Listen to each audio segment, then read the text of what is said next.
بھائیو بہنوں، حضرت عیسیٰ علیہ السلام کا زندہ آسمان پر اٹھایا جانا۔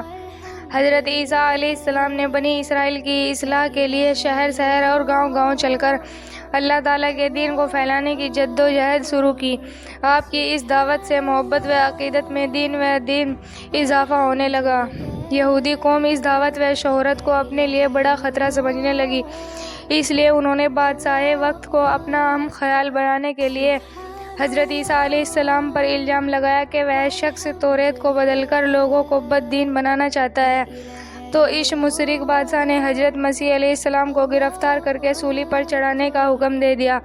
ایک مرتبہ آپ صلی اللہ علیہ وسلم نے اپنے حواریوں یعنی اہل ایمان کو ہمراہ ایک مکان میں جمع تھے تو قتل کے ارادے سے یہودیوں نے اس گھر کا مشورہ کر لیا۔ سارے حواری اپنی جان بچا کر بھاگے اور یہودیوں نے اپنے ایک آدمی کو انہیں قید کرنے کے لیے اندر بھیجا تو اللہ تعالیٰ نے پہلے ہی حضرت عیسیٰ علیہ السلام کو آسمان پر اٹھا لیا اور اندر جانے والے شخص کو حضرت عیسیٰ علیہ السلام کا ہم شکل بنا دیا۔ یہودیوں نے دھوکے میں آ کر اپنے ہی آدمی کو مسیح علیہ السلام سمجھ کر سولی پر چڑھا دیا۔ بھائیو بہنوں، خط کی اطلاع دینا۔ حضرت علی رضی اللہ تعالیٰ عنہ فرماتے ہیں کہ رسول اللہ صلی اللہ علیہ وسلم نے مجھے زبیر اور مقداد رضی اللہ تعالیٰ عنہ کو حکم دیا کہ تم روز خاف تک جاؤ، وہاں ایک عورت ملے گی، اس کے پاس ایک خط ہے، اس کو لے آؤ۔ چنانچہ ہم تینوں گھوڑے دوڑاتے ہوئے اس عورت کے پاس پہنچ گئے اور اس سے کہا خط نکال۔ اس نے کہا میرے پاس کوئی خط نہیں ہے۔ ہم نے کہا خط نکال ورنہ ہم تیری سخت تلاشی لیں گے۔ چنانچہ مجبور ہو کر اس نے بالوں کے جوڑے میں سے خط نکال کر دیا۔ اس خط میں مکے کے مشرکوں کو رسول اللہ صلی اللہ علیہ وسلم کی نقل و حرکت میں آگاہ کیا گیا تھا۔ چند باتوں پر ایمان لانا۔ رسول اللہ صلی اللہ علیہ وسلم نے فرمایا جب تک کوئی بندہ ان 4 باتوں پر ایمان نہ لائے تو وہ مومن نہیں ہو سکتا۔ نمبر 1، اس بات کی گواہی دے کہ اللہ کے علاوہ کوئی عبادت کے لائق نہیں۔ نمبر 2، اس کی بھی گواہی دے کہ اللہ کا رسول ہوں، اس کو مجھے حق کے ساتھ بھیجا ہے۔ نمبر 3، مرنے کے بعد پھر دوبارہ زندہ ہونے کا یقین رکھے۔ نمبر 4، تقدیر پر ایمان لائے۔ فوراً استخارہ کرنے کی دعا۔ رسول اللہ صلی اللہ علیہ وسلم کو جب کوئی کام فوراً پر درپیش ہو تو یہ دعا استخارہ پڑھتے: اللہم اغفر لی واختر لی۔ ترجمہ: اے اللہ مجھے خیر عطا فرما اور میرے دل میں خیر کی بات ڈال دے۔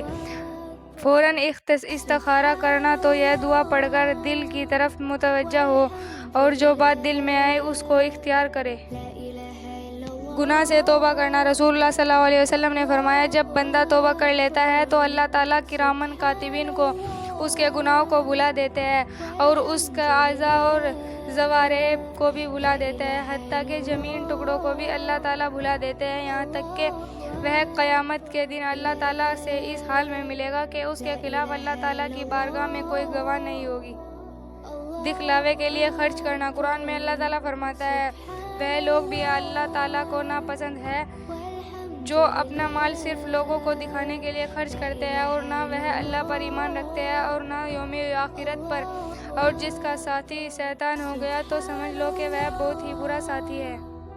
نافرمانوں سے نعمتیں چھین لی جاتی ہے۔ قرآن میں اللہ تعالیٰ فرماتا ہے وہ نافرمان لوگ چھوڑ گئے کتنے ہی باغ، چشمے، کھیتیاں اور عمدہ مکانات اور آرام کے لیے سامان جن میں وہ مزے کیا کرتے تھے۔ اسی طرح ہوا اور اس نون کے بیچ چاروں وارث ہم نے ایک دوسری قوم کو بنا دیا، پھر ان لوگوں پر تو آسمان رویا اور نہ ہی زمین، اور نہ ہی ان کو مہلت دی گئی۔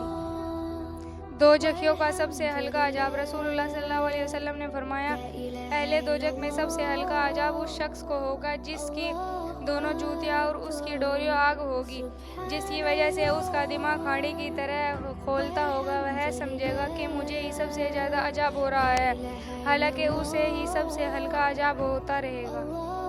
گائے کے دودھ کا فائدہ۔ رسول اللہ صلی اللہ علیہ وسلم نے فرمایا گائے کا دودھ استعمال کیا کرو کیونکہ وہ ہر قسم کے پودوں کو چرتی ہے، اس لیے اس کے دودھ میں ہر بیماری سے شفا ہے۔ نبی صلی اللہ علیہ وسلم کی نصیحت۔ رسول اللہ صلی اللہ علیہ وسلم نے فرمایا علم وراثت سیکھو اور دوسروں کو اس کی تعلیم دو کیونکہ یہ آدھا علم ہے، یہ بھلا دیا جائے گا، امت سے سب سے پہلے اسی علم سے اٹھایا جائے گا۔ بھائیو بہنوں، ہمارے چینل کو زیادہ سے زیادہ سبسکرائب کریں، ویڈیو کو لائک کریں، شیئر کریں۔